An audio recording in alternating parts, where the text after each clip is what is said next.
କୌଣସି ଠାବରେ ସତ୍ୟ ଧର୍ମ ନାହିଁ ଆକାଶେ ଗଲେଣି ଉଠି ଧର୍ମହୀନ ହୋଇଲାଣି ଏ ସଂସାର ଜାତ ହେଲାଣି ଅରଷ୍ଟି। ସନ୍ଥ କବି ଭୀମ ଭୋଇ ଗ୍ରନ୍ଥାବଳୀ।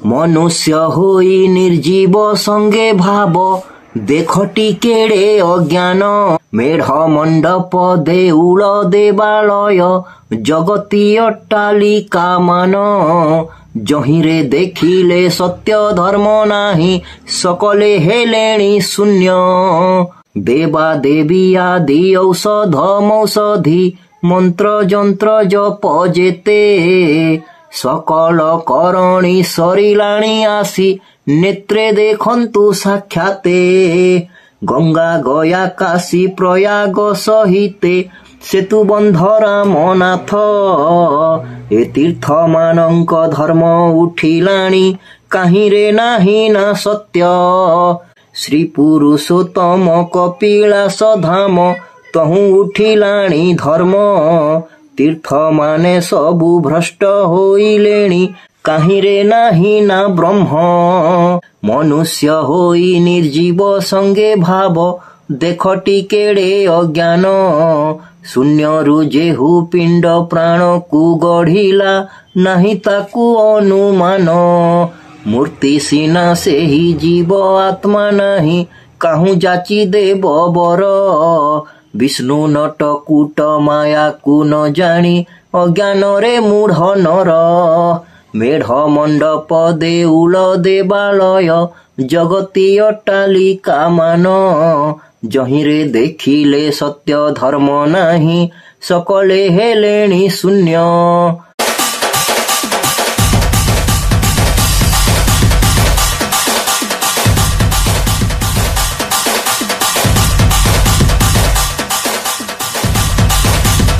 ସନ୍ଥ କବି ଭୀମ ଭୋଇ ଗ୍ରନ୍ଥାବଳୀ। ସନ୍ଥ କବି ଭୀମ ଭୋଇଙ୍କର ଲିଖିତ ଭୀମ ଭୋଇ ଯେତିକି ବହି ଲେଖିଥିଲେ ଯେତିକି ଛପା ହେଇଥିଲା ସେ ସବୁକେ ସଂଗ୍ରହ କରି ଇ ଗୁଟେ ବହିରେ ଲେଖା ହେଇଛି। ଆଇ ତାର ଭିତରେ ଅଛେ ସ୍ତୁତି ଚିନ୍ତାମଣି ବୋଲିକରି ଗୁଟେ ବହି ଯେନ୍ଟା ଭୀମ ଭୋଇ ଲେଖିଥିଲେ।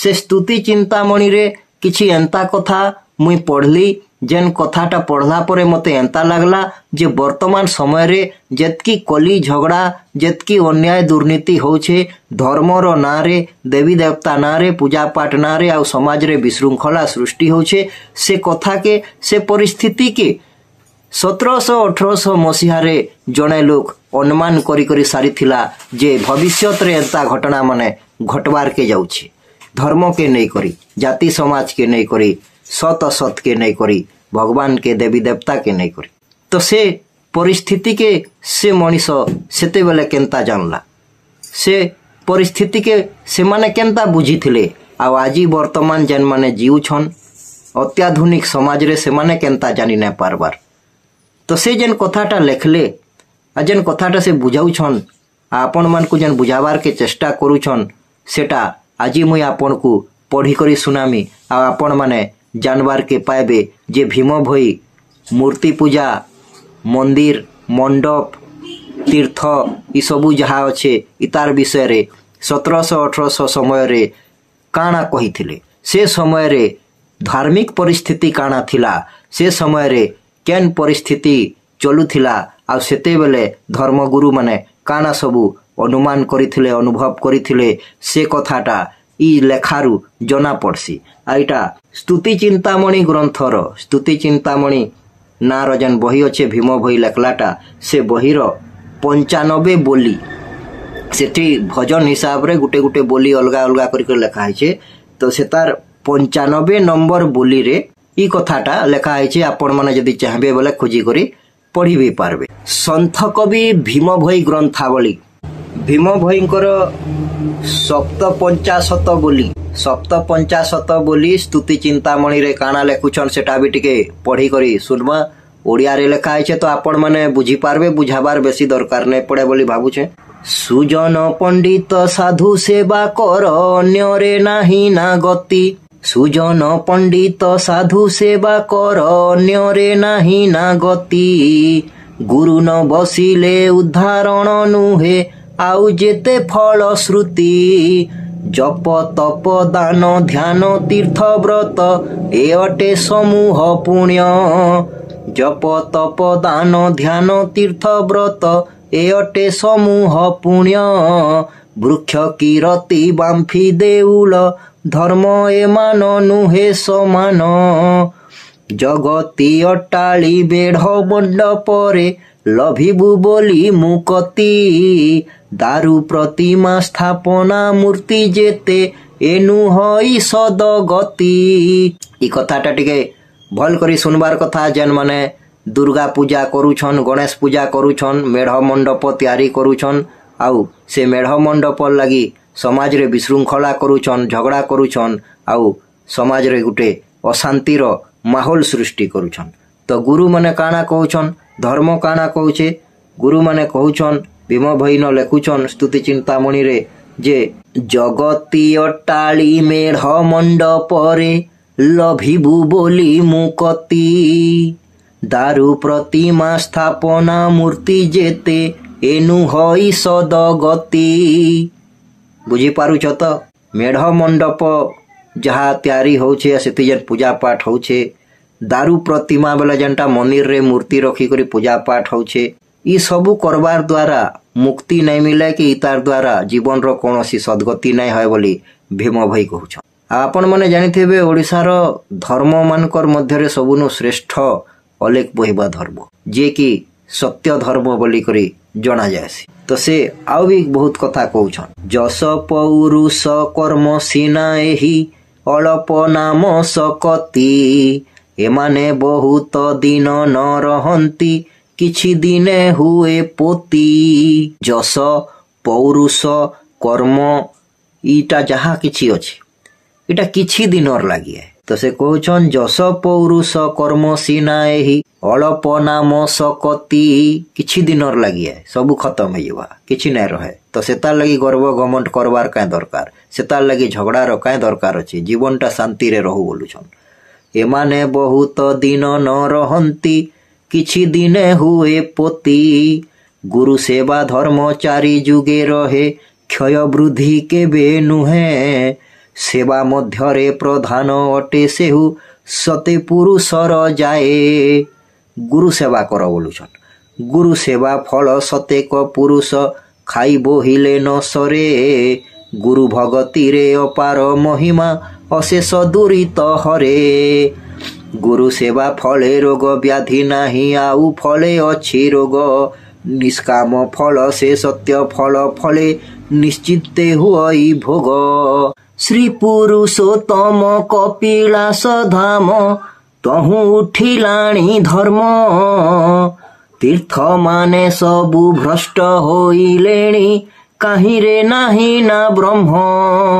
मनुष्य होई निर्जीव संगे भाव देखटी केड़े अज्ञान। मनुष्य होई निर्जीव संगे भाव देखटी केड़े अज्ञान। शून्य रुजे हु पिंड प्राण को गढ़िला नहीं ताकू अनुमान। मूर्ति सीना से ही जीव आत्मा नाही काहू जाची देव बर। विष्णु नट कूट माया को न जानी अज्ञान रे मूढ़ नर।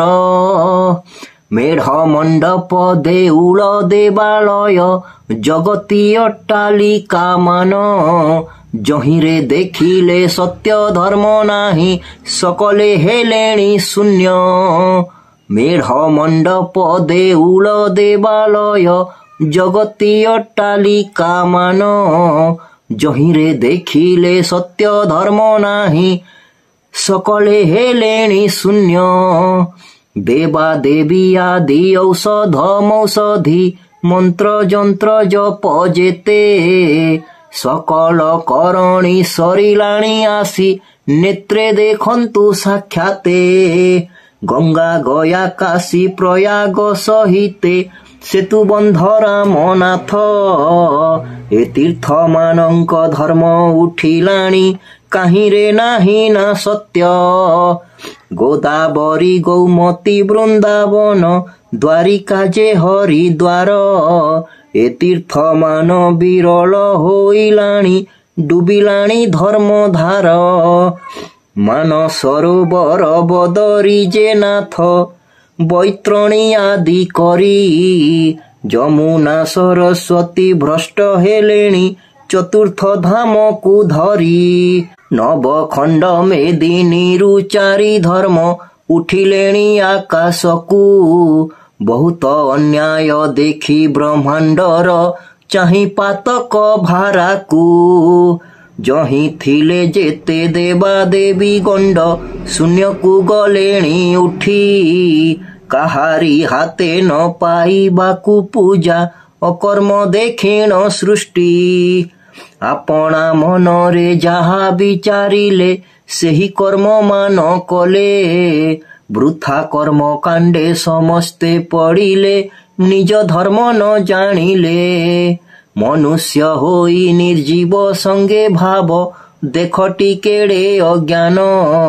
ଶୂନ୍ୟରୁ ଯେହୁ ପିଣ୍ଡ ପ୍ରାଣକୁ ଗଢ଼ିଲା ନାହିଁ ତାକୁ ଅନୁମାନ। ମୂର୍ତ୍ତି ସିନା ସେହି ଜୀବ ଆତ୍ମା ନାହିଁ କାହୁଁ ଯାଚି ଦେବ ବର। ବିଷ୍ଣୁ ନଟ କୂଟ ମାୟାକୁ ନ ଜାଣି ଅଜ୍ଞାନରେ ମୂଢ଼ ନର। ମେଢ଼ ମଣ୍ଡପ ଦେଉଳ ଦେବାଳୟ ଜଗତି ଅଟ୍ଟାଳିକା ମାନ। ଯହିଁରେ ଦେଖିଲେ ସତ୍ୟ ଧର୍ମ ନାହିଁ ସକଳେ ହେଲେଣି ଶୂନ୍ୟ। ଦେବା ଦେବୀ ଆଦି ଔଷଧ ମୌଷଧି ମନ୍ତ୍ର ଯନ୍ତ୍ର ଜପ ଯେତେ। ସକଳ କରଣୀ ସରିଲାଣି ଆସି ନେତ୍ରେ ଦେଖନ୍ତୁ ସାକ୍ଷାତେ। ଦୁର୍ଲଭ ଜନମ ବିଅର୍ଥ ହେଉଛି ପରମେଶ୍ୱରଙ୍କୁ ନ ଚିହ୍ନି। ଅଜ୍ଞାନରେ ନରେ ସବୁଙ୍କୁ ପୂଜିଲେ ପ୍ରକୃତିର ସୁଖମଣି। ଅଷ୍ଟପଞ୍ଚାଶତ ବୋଲି ଭୀମ ଭାଇ କାଣା ଲେଖୁଛନ୍। ଦିନୁ ଦିନ କାଳ ଘୋଟି ଆସିଲାଣି ପିଣ୍ଡ ବ୍ରହ୍ମାଣ୍ଡ ଆବୋରି। ପୃଥ୍ୱୀ ନବଖଣ୍ଡ ଶେଷ ବ୍ରହ୍ମାଣ୍ଡ 56 କୋଟି କି ଧରି। କୌଣସି ଠାବରେ ସତ୍ୟ ଧର୍ମ ନାହିଁ ଆକାଶେ ଗଲେଣି ଉଠି। ଧର୍ମହୀନ ହୋଇଲାଣି ଏ ସଂସାର ଜାତ ହେଲାଣି ଅରଷ୍ଟି। ଯେନ୍ଟା ଆପଣ ମାନେ ବର୍ତ୍ତମାନ ଦେଖୁଛନ୍ ଯେ ଏବେ ଏଇ ସବୁ ଝମେଲା ହଉଛେ ବୋଲିକରି ସେଟା ଭୀମ ଭାଇ ଆଗରୁ ଲେଖି ଦେଇଥିଲେ। ମାନେ ସେ ସମୟରେ ବି ଆରମ୍ଭ ହେଇଥିଲା ନା ସେତେବେଳେ ବି ଘଟୁଥିଲା। ଏ କଥାଟା ସେ ତାର ପ୍ରମାଣ ଦେଉଛି। କୌଣସି ଠାବରେ ସତ୍ୟ ଧର୍ମ ନାହିଁ ଆକାଶେ ଗଲେଣି ଉଠି। ଧର୍ମହୀନ ହୋଇଲାଣି ଏ ସଂସାର ଜାତ ହେଲାଣି ଅରଷ୍ଟି। ଠାବ ଠାବରେ ଅନର୍ଥ ହୋଇଲାଣି ଜୀବ ଠାରେ ଜୀବ ହିଂସା। 16 ବିଶ୍ୱାରୁ ଅଧିକ ବଢ଼ିଲାଣି ହେଲାଣି 17 ବିଶ୍ଵା। ଘରେ ଘରେ ଦ୍ୱନ୍ଦ୍ୱ ଜଣେ ଜଣେ ମନ୍ଦ ପୀଡ଼ିତ ଅଜ୍ଞାନ ଲତା। ଅଦ୍ଭୁତ ଯେ ଅକାଳ ଚଡ଼କକୁ ମଣୁଛି ଆଶ୍ଚର୍ଯ୍ୟ କଥା। ଆଚମ୍ବିତ ଲାଗୁଅଛି ମୋ ମନକୁ ଭୂତ ଭବିଷ୍ୟତ ଜାଣି। ସଂସାରେ ଥାଇ କେବଳ ଦୋଷ କଲି ଧର୍ମାଦି ଆଶ୍ରିତ ପ୍ରାଣୀ। ସେ କହୁଛନ୍ ଯେ ମୁଇଁ ଜାନି ଭୂତ ଭବିଷ୍ୟତକେ ଜାଣିଲି। ମୁଇଁ ଅତୀତ ଭବିଷ୍ୟତ ବର୍ତ୍ତମାନକେ ବୁଝିପାରିଲି ଜାଣିପାରିଲି। ସେଟା ଜାଣବାର ଦ୍ୱାରା ମୁଇଁ କାହିଁ ଧର୍ମର ଅପରାଧ କଲି ଦୋଷ କଲି ଯେ ଏତକି ଦୁଃଖ ମତେ ସହେବାରକେ ପଡୁଛି। ଏଟା ଜାଣବାର ଦ୍ୱାରା ଶୁଣବାର ଦ୍ୱାରା ଯେ ଧର୍ମର ନାଁରେ ଏତେ ବଡ଼ କଲି କଲୁଷ ହେବା ସଂସାରକେ ଯେ ଲୋକମାନଙ୍କର ଅନେକ ପ୍ରକାର ହିଂସା ହେବା। ସେ କହୁଛନ୍ ସତ୍ୟ ଧର୍ମ ବିନୁ କିଛି ନ ଜାଣ ଇ ପାପ ପୁଣ୍ୟ ଭଲ ମନ୍ଦ। ବସି ଦିବାନିସି ଘୋଷି ଅହର୍ନିଶି ଶ୍ରୀ ଗୁରୁ ଚରଣାବିନ୍ଦ। ଗୁରୁପାଦ ବିନୁ ନଦୀ ସଇ ମତେ ବଳ ହୋଇ ଯେତେ ଦ୍ରବ୍ୟ। ମୁହିଁ ବିଚାରୁଛି ମୋହର ମନରେ ଗୁରୁପାଦ ପଦ୍ମ ସର୍ବ। ଶରଣ ସମ୍ଭାଳି ରଖ ମହାବାହୁ ଅନ୍ୟରେ ମୁଁ ରକ୍ଷା ନାହିଁ। କାହିଁରେ ନ ଲାଗିନି କଳଙ୍କେ ଥିବି ଏହା ମାଗୁଅଛି ମୁହିଁ। ନର ଦେହ ବହି ଏ ମାୟା ସଂସାରେ କେ ସମ୍ଭାଳିବ ପ୍ରକୃତି। ବାହ୍ୟକୁ ନ ଫୁଟି ମନର ଭିତରେ ଘୃଣା କରୁଅଛି ନୀତି। ଏ ପ୍ରକାରେ ଅନେକ ଭଜନ ଅନେକ କଥା ଭୀମ ଭାଇ ଲେଖୁଛନ୍। 59 ବୋଲିରେ ଲେଖୁଛନ୍ ଅରୂପ ବ୍ରହ୍ମକୁ ଗୁରୁ କରି ମୁହିଁ ଅକାରଣେ ମରିଗଲି। ମୋ କଳ୍ପିଲା ବୁଦ୍ଧି ମୋତେ ତ କାଳ ହେଲା ଜୀବ ଥାଉ ଥାଉ ମଲି।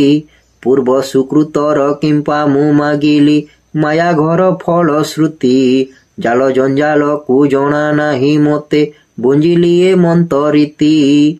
संसार रे रहबाटा केते बड़ दुख है। इ संसार के शास्त्र आ गुरु माने माया बोली करी कहसन। इटा नाई न लेकिन अच्छे लेखे लागुचे आ से तार मोहरे आमे बांधी हेछु। जेते बेले जन्मटे होछु सेते बेले लागुचे जे आमे इटा घर द्वार जमीन बाड़ी माइजी छुआ आमे इटा खाएमु इटा मोर इटा मुई पाई जाती सेटा पाई जाती मोर ना जस कीर्ति हेता मोर धन संपत्ति हेता बोली करी आमे जेतकी झगड़ा पाती हिंसा करूछु।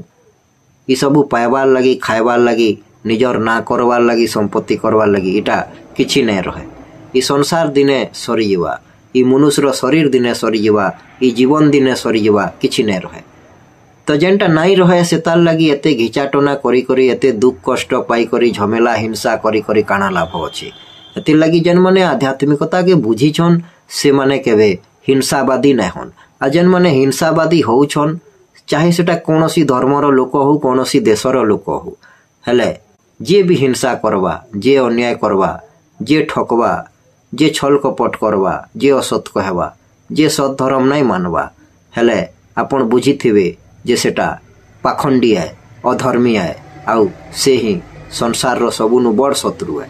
काथि लगी तार लगी बोली करी संसार रे हिंसा उत्पन्न हेबा आ लोक अशांति हेबे अराजकता हेबा झमेला हेबा दुख आसबा। तो जदि आपण आध्यात्मिकता के बुझी पारुछन सत धर्म दया क्षमा शांति ई सबु के जदि आपण जानुछन हेले आपण तार आचरण करुन। आपण केनसी मूर्ति पत्थर टांगर मंडप पूजा पाठ धर्म कही करी अज्ञानतारे रही करी निर्जीव वस्तु लगी बोली करी जीवन रो उपरे हिंसात्मक नै होन। ई कथाटा भीम भई बुझाबार के चेष्टा करिछन। आज लगी एतकी बेठा आ गुटे अध्याय रे चैनल के सब्सक्राइब कर देबे लाइक करबे शेयर करबे कमेंट करबे। रहउछे नमस्कार धन्यवाद।